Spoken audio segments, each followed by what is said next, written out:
The text arrived at 3:47 p.m. on a Tuesday, just as I was halfway through my latte and pretending to read emails. Family dinner tonight. 7 p.m. sharp. Important family matter to discuss. Don't be late. Daddy must have read that line 10 times, my thumb frozen above the screen. A small, almost sarcastic smile crept onto my face. After all these months of silence, suddenly there was an important family matter. 8 long months.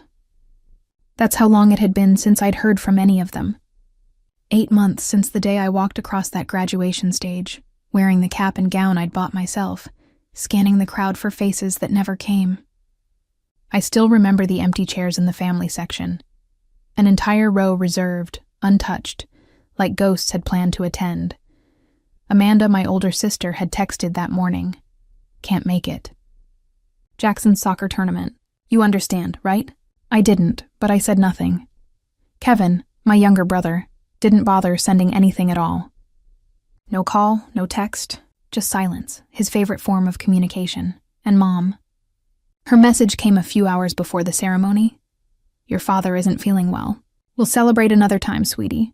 But another time never came. 2 days later, I saw Facebook photos. Dad smiling proudly at Kevin's college orientation. Perfectly healthy. Perfectly fine. And now, after all that, suddenly dinner was important. I didn't have to guess why. Just yesterday, the Metro Real Estate Journal had published its annual Rising Stars in Property Development feature. There I was, on page 3, standing in front of the building I'd quietly bought and rebuilt from the ground up. The headline read, "The 8-year-old developer revives. Historic Riverside Tower, Penthouse sells for record. $2.8 million. The article went on about how I'd purchased the 12-story building for $4.2 million, renovated every inch, sold off 10 luxury condos, and kept the penthouse for myself. It even mentioned my company, Meridian Property Group. Now valued at $47 million by lunchtime, my phone had exploded. Old friends, forgotten cousins, and high school classmates all came out of hibernation to congratulate me. And by 3:47 p.m., my father wanted dinner. I texted back simply, "I'll be there." At exactly 7, I pulled into my parents' driveway, driving my old Honda Civic instead of the Tesla I'd bought 6 months ago. Some habits die hard, and showing off had never been one of mine. The driveway was packed. Amanda's Range Rover, Kevin's lifted truck, and even Uncle Richard's Mercedes. That told me everything I needed to know. This wasn't dinner. It was an ambush. Before I could knock, the door swung open. "There she is," Dad boomed, his voice dripping with fake warmth. Come in, come in. We've been waiting."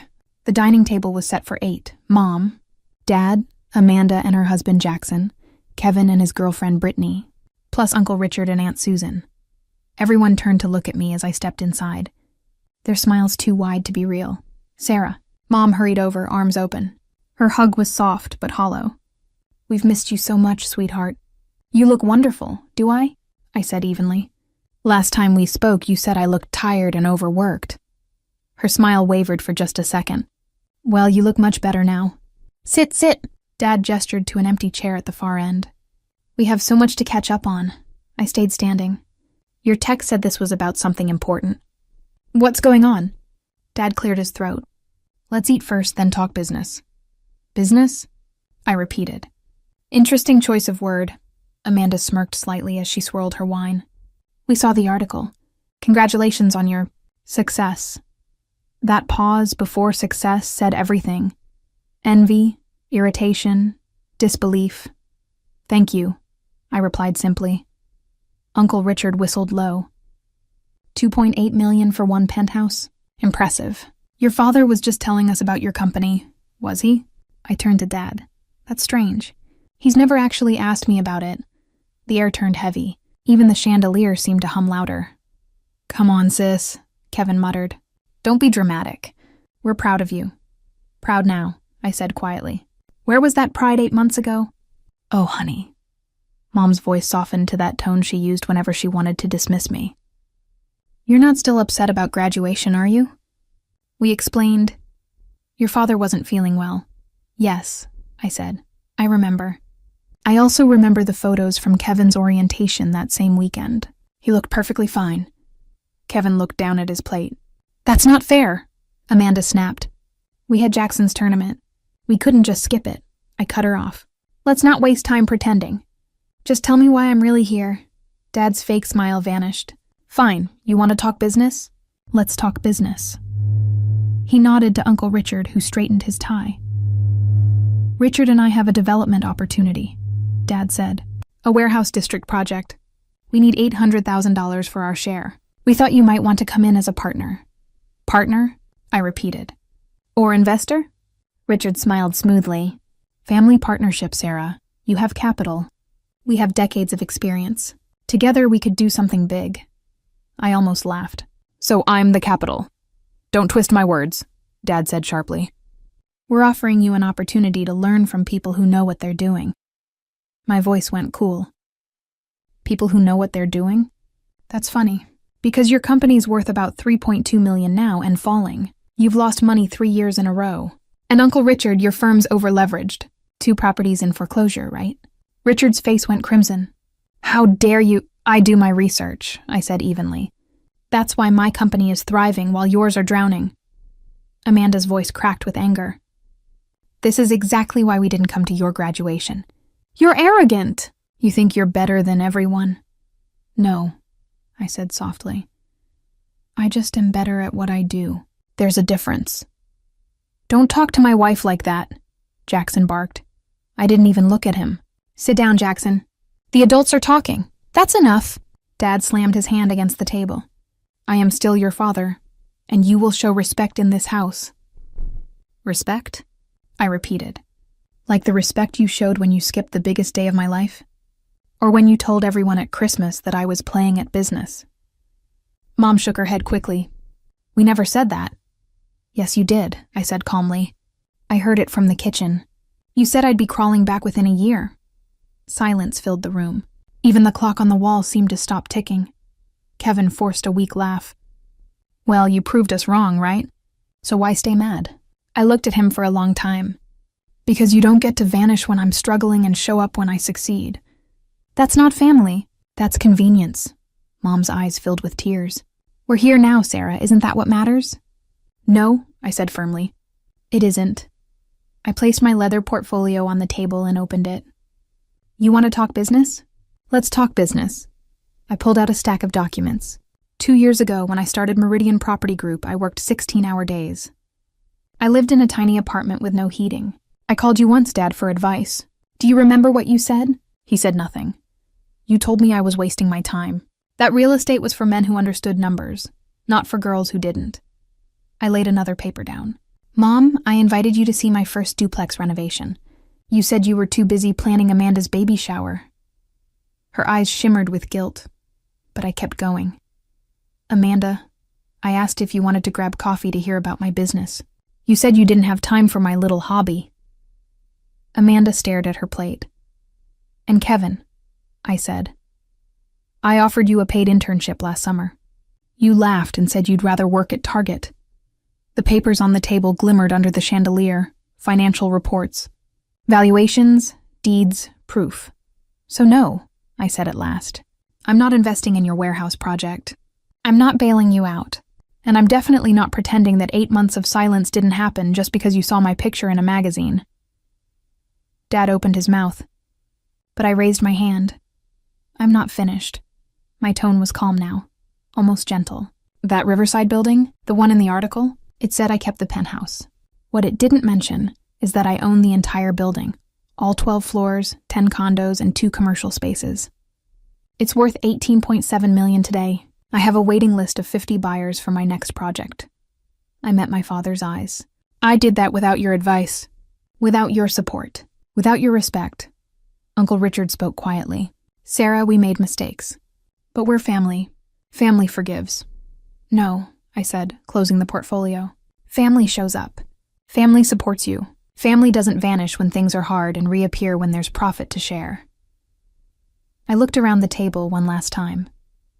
I came here tonight to see if anyone would apologize, if anyone would acknowledge what they did. I paused, but all I heard was a business pitch and excuses. I turned to leave. Wait, Mom's voice cracked. Please, we're sorry. We really are. We made terrible mistakes and we want to make it right. I paused at the doorway for a moment. I wanted to believe her. The little girl inside me, the one who waited for her family in that graduation audience, wanted sobbedly to believe. But then Dad spoke. Your mother's right. We handled things poorly, but this attitude isn't helping anyone. If you just listen to our proposal, and there it was.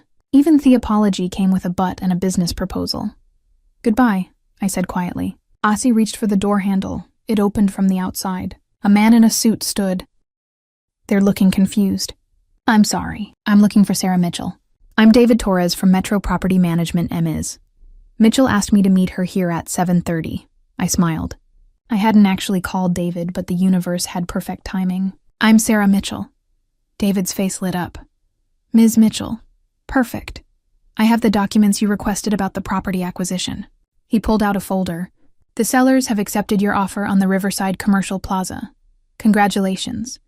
You now own the largest retail complex in the Riverside district. Behind me, I heard multiple sharp intakes of breath. The $34 million purchase, David continued, oblivious to the drama. The financing came through perfectly. You'll officially close next week. I took the folder. Thank you, David. I'll review these tonight. Of course. Oh, and the Tribune wants to DOA follow-up feature. They're calling you the youngest major commercial developer in the state. He grinned. You're going to be famous. As David left, I turned back to my family one last time. Dad's face was ashen. Amanda's mouth hung open. Kevin looked like he'd been punched. Uncle Richard was frantically calculating numbers on his phone. Mom was crying silently. $34 million, Kevin finally whispered. The Riverside Plaza. Uncle Richard's voice was hoarse. That's the property we wanted for the warehouse project, the anchor property. Without it, our whole development plan falls apart. I tilted my head. Does it? That's unfortunate. You bought it out from under us. Dad's voice shook with rage or shock. I couldn't tell which. You knew we needed that property. I didn't know anything, I said calmly. You never told me about your warehouse project until tonight. I've been negotiating for the plaza for 4 months. It's not my fault you were too slow. The truth was I had known about their project. Real estate is a small world, and I make it my business to know everything happening in my city. I'd also known the plaza was their linchpin property, and I'd outbid them by $2 million. This is revenge, Amanda said flatly. You're punishing us? No, I said. I'm doing business. You taught meth at family and business should be separate. Remember? Dad said that to me when I asked for advice. Don't mix family and business, Sarah. It never works out. I opened the door and said, Enjoy your dinner. I have work to do. Sarah, wait. Mom started. Oh, and Mom, I paused. That studio apartment I mentioned, the one with broken heating where I ate Raymond. I bought the entire building last year. It's worth $6.2 million now. I fixed the heating. You should see it sometime. I walked to my car, my hands steady, my heart racing. Behind me I heard shouting, Dad's angry voice, Amanda crying, Uncle Richard on the phone probably calling his business partners with the bad news.